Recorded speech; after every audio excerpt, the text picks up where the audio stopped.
How to run away from home and live in the woods. If you need to, for whatever reason, run away and live in the woods, please read this article as a very basic overview of the bare necessities, then look at more detailed WikiHows and accredited wilderness survival books if at all possible. Steps 1. Think it through. Running away from home should be a last-ditch resort, and never a first choice. Similarly, trying to live in the woods on your own should never be your first choice. Make sure you have no other options, like calling the police if you live in an abusive situation or going to a homeless shelter instead of the wilderness, before you try to run away and live in the woods. Living in the woods is dangerous, draining, and scary. You will likely go hungry and thirsty at times, go without sleep at times, and may even die, or develop a constant sense of paranoia. Only run away into the woods if you have no other options. 2. Plan your escape. You need to think through how and when you'll run away from home, what you'll bring with you, and how you'll get to your destination without being stopped by authorities. Plan an escape route. Especially if you live a few floors up from the ground or in a heavily populated area, you'll need a detailed but flexible plan for getting to the place you intend to stay. 3. Start packing. Get a bag or backpack for your items. Make sure to take something that is easy for you to carry and can hold everything you'll need. You will need a few bottles of water. A human typically needs at least a gallon of water for drinking, cooking, and washing each day, so bring a lot. Then, pack a knife for cutting rope or food, matches or other fire starters, water purification tablets, canned and non-perishable food including meals ready to eat, MREs, rope, wire, fishing hooks, extra clothing, a good wilderness survival book, such as the U.S. Army Survival Handbook or the SAS Survival Guide, which is available in a convenient pocket size, supplies for personal hygiene, such as soap, shampoo, and toothpaste, a few flame-safe pots or dishes for cooking, good walking shoes, and extra socks, heat packs, a basic first aid kit, with bandages, antiseptic, basic pain relievers and allergy medication, and a first aid guidebook at the very least, a poncho for when it rains, and a map and compass, at the bare minimum. If you want, you can take your cell phone, just keep in mind that it can be tracked unless you specifically disable it. Remember that the battery will run down quickly and you won't be able to recharge it without returning to civilization or bringing along a solar phone charger.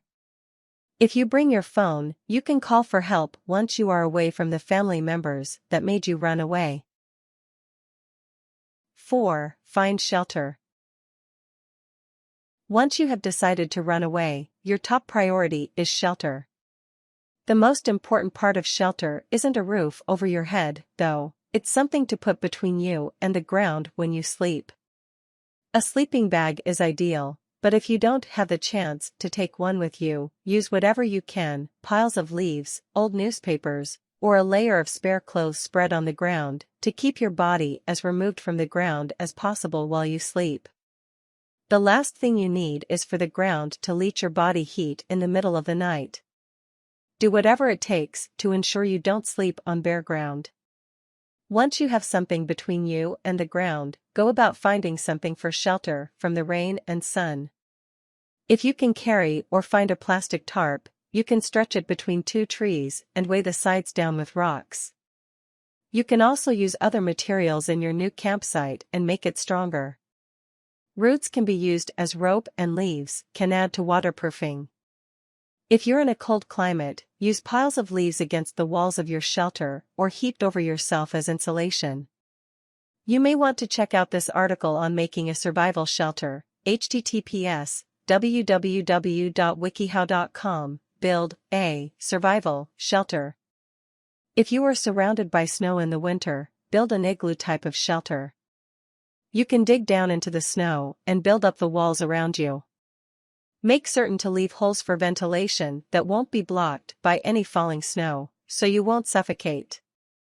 You really don't need to be on your own when it is snowing, and a homeless or youth shelter or 24-hour public place is always a better choice, but in an emergency this can be a good shelter. 5. Practice good fire safety. When you're camping out, it can get bitterly cold outside. Always make sure to practice good fire safety, like making sure to keep the fire away from anything flammable and keep smoke out of your shelter. 6. Find and maintain a water supply. The most important thing after shelter is water. A human will die without water for 3 days, so set about finding a reliable way of obtaining some as soon as possible. Never drink water that has not been purified.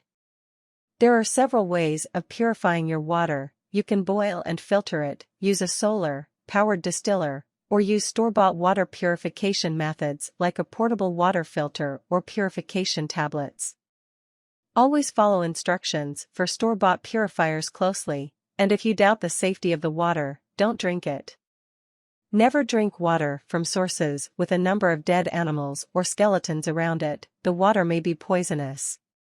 Never drink cloudy water without filtering out particulates, but never assume that clear water is safe to drink either.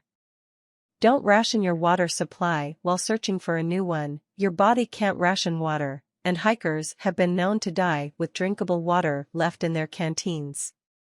Better that you stay fully hydrated and functional for as long as you can, and are able to return to society if you can't find a water source. 7. Once you have shelter and water taken care of, it's time to think about food. A lot of plants and animals can make you sick or even kill you if you eat them, so be sure that whatever you put in your mouth is safe. The most basic rules to remember are to avoid mushrooms and avoid anything that's already dead when you find it, unless it's dead because it's been caught in your trap. Always test foods using the Universal Edibility Test, https www.wikihow.com. Test if a plant is edible prior to consuming them unless you are 110% certain that you know what plant you're eating and that it's safe. Always properly clean and cook animals you trap prior to eating them. Don't discount bugs as a source of food and nutrition, but do make sure to prepare them properly. 8. Tell someone where you're going. If you do decide to give the woods a try, always tell a trusted friend or family member who won't tell the people you're running away from about the area you will go. You don't have to give exact coordinates, but the general area is good in case you are hurt or bad weather is likely to endanger you. 9. Trust your instincts. One way to avoid a potential attack or disaster before it happens is to trust your instincts. Your intuition, combined with your common sense, can help get you out of trouble. For example, if you're running alone and you suddenly feel like you're being watched, or pick up some berries and get a bad feeling in your stomach, that could be your intuition telling you something.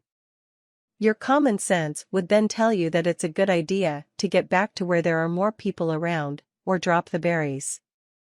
If you feel like you are being followed, tell someone that will be able to help. Officers and teachers are best, but if you are not near school, a store clerk can be just as helpful. Tips. Have non-perishable food for at least 4-7 days. If you have allergies, bring all medication and pills and make sure you have a lot of refills. Always be alert while in the woods, because there could be dangerous animals, poisonous plants, and other hazards. Avoid strange animal droppings and footprints, as well as strange plants, and trust your instincts. Read all related WikiHows for more information. This article is a very basic and oversimplified account of what it will take to run away and live in the woods. You will need to develop and perfect skills such as water collection and purification, hunting and gathering, cooking, first aid, shelter building, and many others to survive on your own. Bring a friend with you if possible. The boredom of being in isolation all day without any human interaction can actually make you go insane. If you must go on your own, develop a strict daily routine to ensure you don't fall into debilitating apathy and depression. If you need a fishing rod, just bring strong wire, dental floss may work in an emergency, and a hook plus bobber of some sort.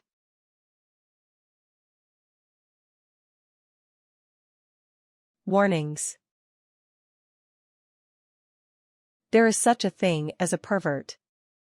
If a person really wants to help you, they will call the police. If someone wants you to follow or go with them, do not. If they try to give you gifts, do not accept them or put the gifts down and leave. Try to get a safe distance away and tell the police. Even then you aren't sure about anything that was going to happen, something bad may have. You should only leave home if you are in danger.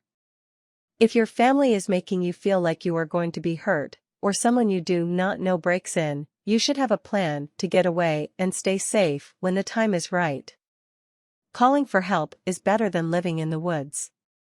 If you are being attacked, try to defend yourself, but do not make it worse.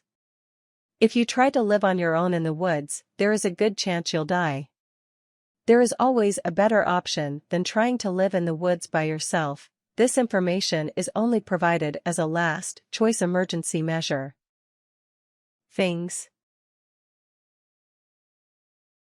A backpack to store your items.